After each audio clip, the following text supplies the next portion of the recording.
1 kilo കല്ലുമ്മക്കായ കിട്ടിയിട്ടുണ്ട്. ഇതിനെ നല്ലതുപോലെ കഴുകി വൃത്തിയാക്കി എടുക്കണം. 1 കിലോ കല്ലുമ്മക്കായ്ക്ക് 700 രൂപയാണ് വില.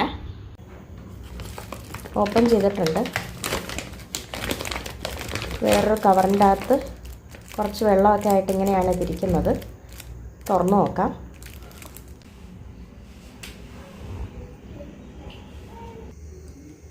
കല്ലുമ്മക്കായ എല്ലാം നല്ലതുപോലെ കഴുകി എടുത്തു വച്ചിട്ടുണ്ട്. കല്ലുമ്മക്കായയിലെ നാരും അഴുക്കും എല്ലാം കളഞ്ഞതിന് ശേഷം നല്ലതുപോലെ ഉപ്പ് ചേർത്ത് പല പ്രാവശ്യം കഴുകി എടുത്ത് വൃത്തിയാക്കി വെച്ചിരിക്കുന്നതാണിത്. ഇഞ്ചി വെളുത്തുള്ളി പേസ്റ്റ് അത്യാവശ്യം നല്ല അളവിൽ തന്നെ ഇഞ്ചി വെളുത്തുള്ളി പേസ്റ്റ് ചേർത്ത് കൊടുക്കുന്നുണ്ട്. അല്ലെങ്കിൽ ഇത് കഴിക്കുമ്പോഴത്തേക്ക് വയറിന് അസുഖമുണ്ടാകാനുള്ള സാധ്യത കൂടുതലാണ്. 1 ടീസ്പൂൺ മഞ്ഞൾപ്പൊടി ചേർത്ത് കൊടുക്കാം. 1 ടീസ്പൂൺ എരിവുള്ള മുളക് പൊടി, 1 ടീസ്പൂൺ കാശ്മീരി മുളക് പൊടി, എരിവിനനുസരിച്ച് കുരുമുളക് പൊടി, കല്ലുമ്മക്കായയിലേക്ക് ആവശ്യമായ അത്ര ഉപ്പ് അധികം ചേർത്ത് കൊടുക്കണ്ട, കുറച്ച് മതിയാവും. കാരണം ഇതിലേക്ക് അധികം ഉപ്പ് പിടിക്കുന്നതല്ല, കുറച്ച് മാത്രം ചേർത്ത് കൊടുത്താൽ മതി. പോരാത്തത് പിന്നെ ചേർത്ത് കൊടുക്കാം. കുറച്ച് കറിവേപ്പിലയും കൂടെ ചേർത്ത് കൊടുക്കാം. ഇനി ഇതെല്ലാം കൂട്ടിയിട്ട് നല്ലതുപോലെ തിരുമ്മി യോജിപ്പിക്കാം. കല്ലുമ്മക്കായ മസാല എല്ലാം പുരട്ടി നല്ലതുപോലെ മാരിനേറ്റ് ചെയ്തെടുത്തിട്ടുണ്ട്. ഇത്തരത്തിൽ മസാല എല്ലാം പുരട്ടിയതിന് ശേഷം അരമണിക്കൂർ വെച്ചതിന് ശേഷം ഇത് റോസ്റ്റ് ചെയ്യുകയോ അല്ലെങ്കിൽ ഫ്രൈ ചെയ്യുകയോ ഒക്കെ ചെയ്യാം. അതല്ലെങ്കിൽ വേണമെങ്കിൽ ഫ്രിഡ്ജിൽ വേണമെങ്കിലും എടുത്ത് സൂക്ഷിക്കാവുന്നതാണ്. ആവശ്യത്തിനനുസരിച്ച് പാകം ചെയ്തെടുത്താൽ മതി. കല്ലുമ്മക്കായ പൊള്ളിച്ചതാണ് ഇന്ന് ചെയ്യുന്നത്. ഫ്ലെയിം ഓൺ ചെയ്തതിന് ശേഷം ഒരു പാൻ വെച്ച് കൊടുക്കാം. പാൻ ചൂടായി കഴിഞ്ഞാൽ ഇതിലേക്ക് ആവശ്യത്തിനുള്ള വെളിച്ചെണ്ണ ഒഴിച്ചു കൊടുക്കാം. എണ്ണ ചൂടായി വരുമ്പോഴത്തേക്കും ഇതിലേക്ക് ഒരു തണ്ട് കറിവേപ്പില ഇട്ട് കൊടുക്കാം. ഇതിലേക്ക് അരിഞ്ഞു വെച്ചിരിക്കുന്ന സവാള ചേർത്ത് കൊടുക്കാം. സവാള വഴന്നു വരാൻ ആവശ്യമായ അത്ര ഉപ്പ് ചേർത്ത് കൊടുക്കാം. നല്ലതുപോലെ വഴറ്റി സവാളയുടെ നിറമൊക്കെ മാറി വരണം. ഇവിടെ 2 മീഡിയം സൈസിലെ സവാളയാണ് ചേർത്ത് കൊടുത്തിരിക്കുന്നത്. കല്ലുമ്മക്കായയുടെ അളവിനനുസരിച്ച് സവാള ചേർത്ത് കൊടുക്കാനായിട്ട് ശ്രദ്ധിക്കുക. കൂടുതലുണ്ടെങ്കിൽ കൂടുതൽ ചേർത്ത് കൊടുക്കാം. കാരണം ഇതിൽ അരപ്പ് ഒരല്പം കൂടുതൽ വേണ്ടതാണ്. സവാളയുടെ നിറം ചെറുതായിട്ട് മാറി വരുമ്പോഴത്തേക്ക് ഇതിലേക്ക് ചോപ്പ് ചെയ്ത് വെച്ചിരിക്കുന്ന വെളുത്തുള്ളി ചേർത്ത് കൊടുക്കാം. വെളുത്തുള്ളിയോടൊപ്പം തന്നെ ചെറുതായിട്ട് അരിഞ്ഞു വെച്ചിരിക്കുന്ന ഇഞ്ചി ചേർത്ത് കൊടുക്കാം. വെളുത്തുള്ളി ഇഞ്ചിയും കൂടെ സവാളയോടൊപ്പം വഴന്നു വന്നോട്ടെ. ഇതിലേക്ക് ഏകദേശം 10 വെളുത്തുള്ളിയും ഒരു ചെറിയ കഷ്ണം ഇഞ്ചിയുമാണ് ചേർത്ത് കൊടുത്തിരിക്കുന്നത്. വെളുത്തുള്ളിയും ഇഞ്ചിയുമൊക്കെ അത്യാവശ്യം ചേർത്ത് കൊടുക്കണം കല്ലുമ്മക്കായയിലേക്ക്, അല്ലെങ്കിൽ വയറിനൊക്കെ ബുദ്ധിമുട്ടുണ്ടാകാനുള്ള സാധ്യതയുണ്ട്. സവാള വഴന്നു വന്നു കഴിഞ്ഞാൽ ഇതിലേക്ക് അരിഞ്ഞു വെച്ചിരിക്കുന്ന തക്കാളി ചേർത്ത് കൊടുക്കാം. തക്കാളി നല്ലതുപോലെ വെന്ത് ഉടഞ്ഞു വരണം. അടച്ചു വെച്ച് വേവിച്ചാൽ പെട്ടെന്ന് തന്നെ വെന്ത് വന്നോളും. തക്കാളി വെന്ത് വന്നിട്ടുണ്ട്. ഈ സമയം ഇതിലേക്ക് പച്ചമുളക് ചേർത്ത് കൊടുക്കാം. ഇളക്കി യോജിപ്പിക്കാം. എരിവിനനുസരിച്ച് പച്ചമുളക് ചേർത്ത് കൊടുക്കാവുന്നതാണ്. ഇവിടെ ഇപ്പോൾ ചെറിയ 2 പച്ചമുളകാണ് ഞാൻ ചേർത്ത് കൊടുത്തിരിക്കുന്നത്. കുട്ടികൾക്കൊക്കെ കൊടുക്കാനായതുകൊണ്ട് എരിവ് കുറച്ച് മതിയാകും. അതുകൊണ്ടാണ് ഇത്രയും മാത്രമേ ചേർത്ത് കൊടുത്തിട്ടുള്ളൂ. നിങ്ങൾക്ക് നല്ലതുപോലെ എരിവ് വേണമെങ്കിൽ അതിനനുസരിച്ച് പച്ചമുളകിൻ്റെ അളവ് കൂട്ടാവുന്നതാണ്. ഈ സമയത്തിലേക്ക് പൊടികൾ ചേർത്ത് കൊടുക്കാം. 1/4 ടീസ്പൂൺ മഞ്ഞൾപ്പൊടി, 1/4 ടീസ്പൂൺ എരിവുള്ള മുളക് പൊടി, 1/4 ടീസ്പൂണിന് കുറച്ച് മതിയാവും ഗരം മസാല. വീട്ടിൽ തന്നെ വറുത്ത് പൊടിച്ച് വെച്ചിരിക്കുന്നതാണ്. വളരെ കുറച്ച് കുരുമുളക് പൊടി എല്ലാം ചേർത്ത് നല്ലതുപോലെ ഇളക്കി വഴറ്റിയെടുക്കണം. പൊടികളുടെ പച്ചമണം നല്ലതുപോലെ മാറി വരണം. എന്നാൽ കരിഞ്ഞു പോവുകയും ചെയ്യരുത്. ഈ സമയം ഇതിൻ്റെ ഉപ്പ് നോക്കണം. ഉപ്പ് കുറവാണെങ്കിൽ ഈ സമയം ചേർത്ത് കൊടുത്ത് നല്ലതുപോലെ ഇളക്കി യോജിപ്പിക്കാവുന്നതാണ്. ഒത്തിരി ഡ്രൈ ആണെന്ന് തോന്നിയാൽ ഒരല്പം വെള്ളം ഒഴിച്ചു കൊടുത്ത് മസാല മൂപ്പിച്ചെടുക്കാവുന്നതാണ്. നല്ലതുപോലെ ഇളക്കി ഒഴിച്ചു കൊടുത്തിരിക്കുന്ന വെള്ളം എല്ലാം വറ്റി വരണം. എന്നാലും ഒത്തിരി ഡ്രൈ ആയി പോകണ്ട. ഒരുപാട് ഡ്രൈ ആക്കാതെ മസാലയിലെ വെള്ളമൊക്കെ അത്യാവശ്യം ഒന്ന് വറ്റിച്ച് എടുത്ത് ഒന്ന് കുഴഞ്ഞിരിക്കുന്ന രീതിയിൽ വേണം ഇതെടുക്കാനായിട്ട്. ഒഴിച്ചു കൊടുത്തിരിക്കുന്ന വെള്ളം എല്ലാം വറ്റി വന്നിട്ടുണ്ട്. ഈ ഒരു കൺസിസ്റ്റൻസി മതിയാവും. ഫ്ലെയിം ഓഫ് ചെയ്യാം. ഇതിനെ ചൂടോടുകൂടി തന്നെ പാനിൽ നിന്ന് മാറ്റുന്നുണ്ട്. മറ്റൊരു പ്ലേറ്റിലേക്ക് മാറ്റി വയ്ക്കുകയാണ്. ഇതിനെ ഒരു വശത്തേക്ക് മാറ്റി വയ്ക്കാം. വീണ്ടും ഫ്ലെയിം ഓൺ ചെയ്തതിന് ശേഷം അതേ പാൻ തന്നെ വെച്ച് കൊടുക്കാം. ഇതിലേക്ക് വെളിച്ചെണ്ണ ഒഴിച്ചു കൊടുക്കാം. എണ്ണ ചൂടായി കഴിഞ്ഞാൽ കുറച്ച് കറിവേപ്പില ഇട്ട് കൊടുക്കാം. ഇനി ഇതിലേക്ക് മാരിനേറ്റ് ചെയ്ത് വെച്ചിരിക്കുന്ന കല്ലുമ്മക്കായ ചേർത്ത് കൊടുക്കേണ്ടതാണ്. കുറേശ്ശെ കല്ലുമ്മക്കായ ഇട്ട് വറുത്തെടുക്കേണ്ടതാണ്. വളരെ പെട്ടെന്ന് തന്നെ വെന്ത് കിട്ടുന്ന കല്ലുമ്മക്കായാണ്. എങ്കിലും വീട്ടിലുണ്ടാക്കുമ്പോൾ അത്യാവശ്യം നല്ലതുപോലെ തന്നെ കുക്ക് ചെയ്ത് ഞാൻ എടുക്കാറുണ്ട്. കുട്ടികൾക്കൊക്കെ കൊടുക്കാനായതുകൊണ്ട് നല്ലതുപോലെ വേവിച്ചതിന് ശേഷം മാത്രമേ എടുക്കാറുള്ളൂ. എണ്ണ കുറവാണെന്ന് തോന്നിയാൽ കുറച്ച് ഒഴിച്ചു കൊടുക്കാം. ഒത്തിരി എണ്ണയുടെ ആവശ്യമില്ല. കല്ലുമ്മക്കായ ഷെൽ ഫുഡ്സാണ്. ആദ്യമായിട്ടൊക്കെ കുട്ടികൾക്കൊക്കെ കൊടുക്കുമ്പോഴത്തേക്ക് പ്രത്യേകം ശ്രദ്ധിക്കണം. അലർജി ഉണ്ടോ എന്ന് ഉറപ്പ് വരുത്തിയതിന് ശേഷം മാത്രമേ കൊടുക്കാവുള്ളൂ. ആദ്യമായിട്ടൊക്കെ കൊടുക്കുമ്പോഴത്തേക്ക് 1-2 പീസൊക്കെ കൊടുത്തതിന് ശേഷം ഒന്ന് വെയിറ്റ് ചെയ്ത് നോക്കുക. ഒരു ദിവസം അലർജി ഒന്നും ഇല്ല എന്ന് കണ്ടാൽ മാത്രം കൂടുതൽ അളവിൽ കൊടുക്കുക.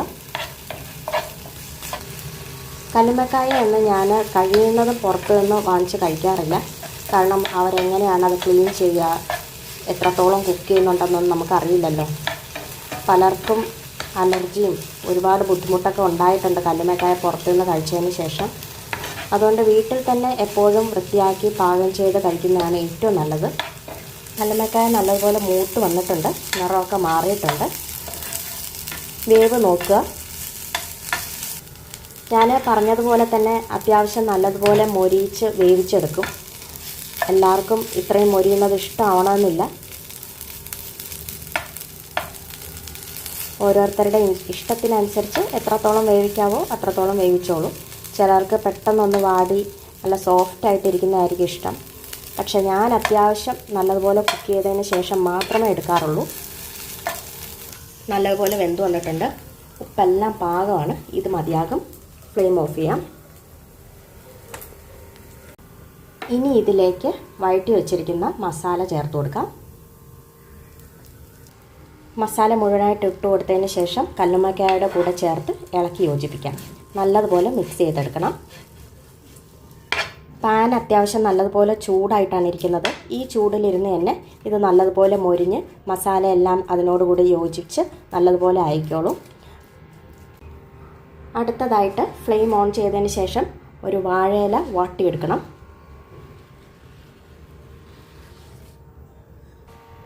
എല്ലാം നല്ലതുപോലെ വാടി വന്നിട്ടുണ്ട്. ഫ്ലെയിം ഓഫ് ചെയ്യാം. വാട്ടിയെടുത്ത വാഴയിലയിലേക്ക് ആദ്യം വെച്ച് കൊടുക്കേണ്ടത് ചെറുതായിട്ട് അരിഞ്ഞു കൊടുത്ത മല്ലിയില. ഇനി ഇതിലേക്ക് കല്ലുമ്മക്കായ വെച്ച് കൊടുക്കാം. ഇതിൻ്റെ മുകളിലേക്ക് കുറച്ചുകൂടി മല്ലിയില ചെറുതായിട്ട് അരിഞ്ഞത് ചേർത്ത് കൊടുക്കാം. ഇതിൻ്റെ മുകളിലേക്ക് ചെറുതായിട്ട് അരിഞ്ഞ തക്കാളി വെച്ച് കൊടുക്കാം. തക്കാളിയുടെ കഷ്ണങ്ങൾ 2 വശത്തുമായിട്ടാണ് വെച്ച് കൊടുത്തിരിക്കുന്നത്. വാഴയില മടക്കി പൊതിഞ്ഞെടുക്കാം. വാഴയില വെച്ചും പൊതിഞ്ഞെടുത്തിട്ടുണ്ട്. വാഴനാരൊക്കെ കയ്യിലുണ്ടെങ്കിൽ അത് വെച്ചൊന്ന് കെട്ടിക്കൊടുക്കാവുന്നതാണ്. എൻ്റെ കയ്യിൽ അതൊന്നുമില്ല, അതുകൊണ്ട് ഞാൻ ജസ്റ്റ് പൊതിഞ്ഞിട്ടേ ഉള്ളൂ. അത്യാവശ്യം വലിയൊരു ഇലയാണ് എടുത്തിരിക്കുന്നത്, അതുകൊണ്ട് തന്നെ നല്ല രീതിയിൽ പൊതിയാനായിട്ട് സാധിച്ചിട്ടുണ്ട്. ഫ്ലെയിം ഓൺ ചെയ്തതിന് ശേഷം ഒരു പാൻ വെച്ച് കൊടുക്കുന്നുണ്ട്. അയൺ പാനാണ് വെച്ച് കൊടുക്കുന്നത്. അധികം ഉപയോഗിക്കാത്ത ഒരു പാനാണിത്. ഇതിലേക്ക് കുറച്ച് വെളിച്ചെണ്ണ ഒഴിച്ചു കൊടുക്കുന്നുണ്ട്. കുറച്ച് മതിയാവും. പാൻ ചുറ്റിച്ച് വെളിച്ചെണ്ണ എല്ലാ ഭാഗത്തേക്കും ആക്കിയെടുക്കാം. പാൻ നല്ലപോലെ ചൂടായി വന്നിട്ടുണ്ട്. ഇതിലേക്ക് വാഴയിലയിൽ പൊതിഞ്ഞ കല്ലുമ്മക്കായ വെച്ച് കൊടുക്കാം.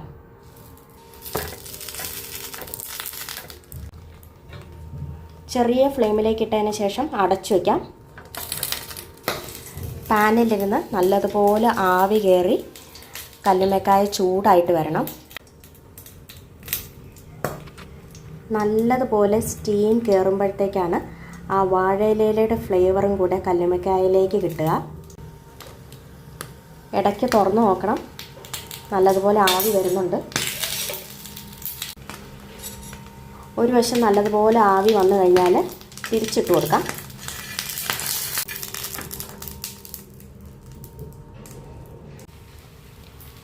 തിരിച്ചിട്ടിട്ടുണ്ട്. വീണ്ടും അടച്ചു വെച്ച് വേവിക്കാം. ഇത്തരത്തിൽ ഒരു 3-4 പ്രാവശ്യം തിരിച്ചും മറിച്ചും ഇട്ട് ഇത് വേവിച്ചെടുക്കണം. ഞാൻ വാഴയില നല്ലതുപോലെ കെട്ടിയിട്ടില്ലാത്തതുകൊണ്ട് വളരെ കെയർഫുള്ളായിട്ടാണ് തിരിച്ചും മറിച്ചും ഇട്ട് കൊടുക്കുന്നത്.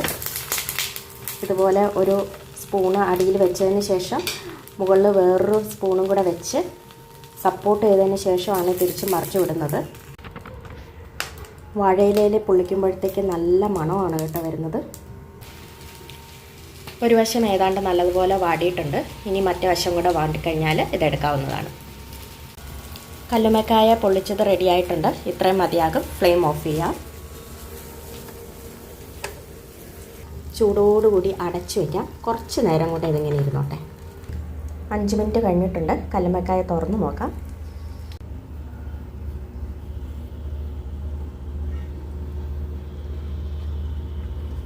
വാഴയില തുറക്കുവാണ്.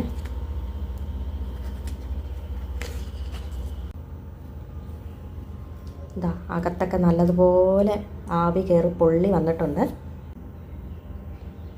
കാണുന്നുണ്ടല്ലോ, നല്ലതുപോലെ ആവി പോകുന്നുണ്ട്. ഇങ്ങനെ നല്ലതുപോലെ ആവി കയറണം. എങ്കിൽ മാത്രമേ നല്ലതുപോലെ പൊള്ളിച്ച് വരത്തുള്ളൂ.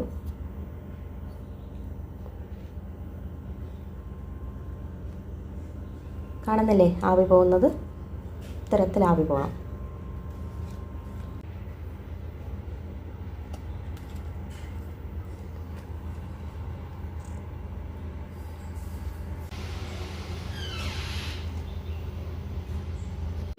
ഇതിൽ വെച്ച തക്കാളിയൊക്കെ നല്ലതുപോലെ വെന്ത് വന്നിട്ടുണ്ട്.